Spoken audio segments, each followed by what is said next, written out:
जीवन कहानी में आपका स्वागत है। आज सुनेंगे कहानी भाई बहन के प्यार की।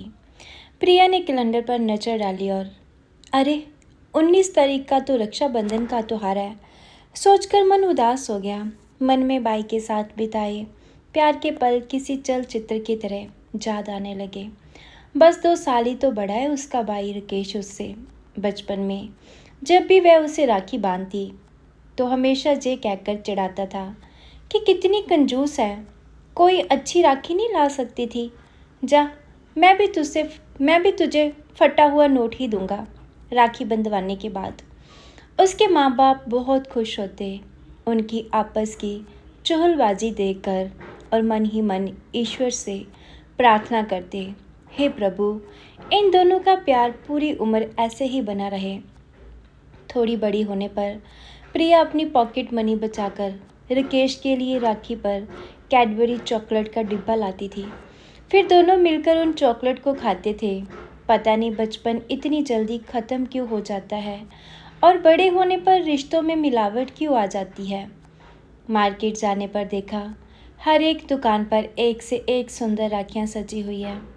वह भी रुककर राखियाँ देखने लगी और सुंदर सी 2 राखियाँ अपने भाई व भतीजे मानव के लिए ले ली। जब राखियाँ ली तो साथ में देने को मिठाई व अन्य उपहार भी खरीद लिए। भतीजे की मनपसंद चॉकलेट की खरीदना नहीं भूली। घर आने पर दिल और दिमाग में जंग छिड़ गई। पूरे 6 महीने हो चले थे तब से मायके से कोई संपर्क नहीं हो पाया था। एक मन कहता था कि मैंने बात नहीं की तो क्या भाई भी तो फ़ोन कर सकता था ना, कि राखी का त्योहार है, तुझे ज़रूर आना है। एक मन कहता अगर तू ही फ़ोन करके हक से कहती कि भाई मैं राखी के लिए आ रही हूँ, मेरा तोहफ़ा तैयार रखना, तो क्या हो जाता। आखिरी बार मायके बीमार माँ को देखने गई थी। माँ ने ही इच्छा जाहिर की थी कि बेटा मेरा मन कर रहा है कि तू आकर मुझसे मिल जा। इस शरीर का क्या भरोसा कब साथ छोड़ दे। माँ पिछले कई दिनों से बीमार चल रही थी।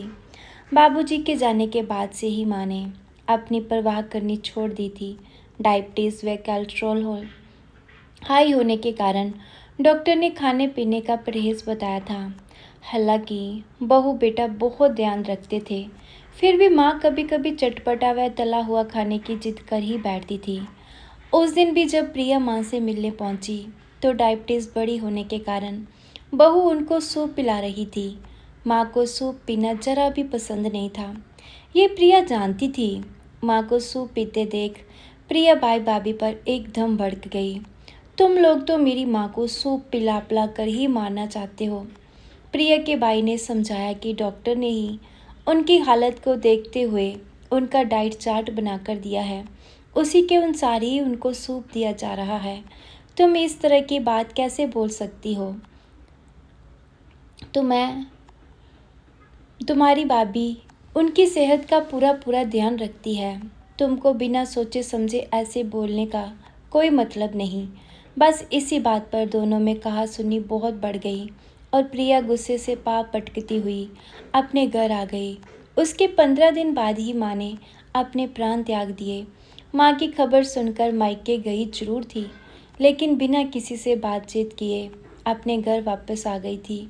बस तभी से भाई बहन में मनमुटाव सा चल रहा था। प्रिया की भाभी ने कई बार राकेश को समझाया कि आपकी छोटी बहन है, आप ही आगे बढ़कर उसे अपने घर आने को कह दीजिए ना, एक ही तो बहन है आपकी। भाई ने भी ये कहकर चुप्पी साध ली थी कि छोटी है तो क्या, उसको भी तो अपनी गलती का एहसास होना चाहिए। माँ के जाने के बाद उसने भी तो एक बार फ़ोन करने की ज़रूरत नहीं समझी, जैसे हम लोग उसके कुछ नहीं हैं। प्रिया के पति ने ऑफिस से आकर टेबल पर जब राखियाँ व मिठाई रखी देखी तो तुरंत कहा, इसका मतलब राखी पर हम लोग राकेश के घर जा रहे हैं। पति के इतना कहते ही प्रिया के आंखों से जर्जर आंसू बहने लगे। मैंने तो तुमको कितनी बार समझाया था कि रिश्ते ऐसे छोटी छोटी बातों पर नहीं टूटा करते। ऐसी नोक-झोंक तो हर रिश्ते में चलती रहती है। क्या बचपन में तुम व राकेश भाई नहीं लड़ते थे? वैसे तुम भी कभी कभी बिना सोचे समझे कुछ भी बोल जाती हो। वह तो मैं तुमको समझाता हूँ, कि तुम्हारा दिल एकदम साफ है, वह तो गुस्से में भड़क जाती हो। अब अच्छा, अब आप भी। अरे नहीं, मैं तो तुम्हारा मूड ठीक करने को कह ही रहा था। चलो जल्दी से राकेश भाई को फ़ोन करके बोलो कि कल हम लोग आ रहे हैं और पूरा दिन आप लोगों के साथ बिताएंगे। पहले चाय पिलाओ और खुद भी पीकर मूड ठीक कर लो, फिर फ़ोन करना। और ध्यान रहे, कोई ताना उलाना नहीं, सिर्फ प्यार से बात करना। पति के समझाने पर प्रिया का मन कुछ शांत और रसोई में जाकर चाय बनाने गई। बस उसी समय फ़ोन की घंटी गनगना उठी। दौड़कर आई, फ़ोन उठाया। दूसरी तरफ से भाई राकेश की आवाज़ सुनकर गला रूंध गया। राकेश ने कहा, पगली, कितने दिन नाराज रहेगी अपने भाई से? राखी आ रही है, मुझे व तेरी भाभी को तेरा इंतज़ार रहेगा। उस दिन खाने का पूरा मेन्यू तेरी पसंद का रखा है, बस तुम लोगों को आना ही है। माँ नहीं है तो क्या, तेरा भाई भाभी तो है। और फिर इन छोटी छोटी बातों को दिल से नहीं लगाया करते। इतने दिनों बाद भाई की आवाज़ सुनकर प्रिया से कुछ बोलते नहीं बन रहा था। बस आंसू से खुशी के आंसू बह रहे थे। कुछ बोलती क्यों नहीं? प्रिया के पति ने फ़ोन लेकर कहा, भाई साहब, हम लोग तो पहले ही आने का प्रोग्राम बना चुके हैं।